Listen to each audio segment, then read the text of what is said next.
sopas din na giniling na may ginawa akong maliliit na meatballs. Para hindi lang yung giniling lang yung pampalasa niya. So, yung kumukulo na yan, nilagay ko na yung ating pang gulay, yung repolyo. Tapos, yung ating evap. Mix ko lang saglit.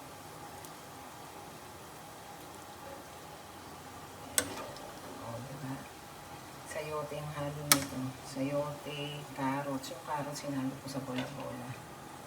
Tapos bawang sibuyas, macaroni, at syempre, ang ating gatas. Yung iba, lagay na natin. Ito na yun eh. Pagkakulo nito, pwede na i-serve. Yan yung aking makabagong meatball sopas. Sopas na may meatball, diba? Magpuprito na lang ako ng isda. Tapos, sabutin natin yung gatas. Ayan.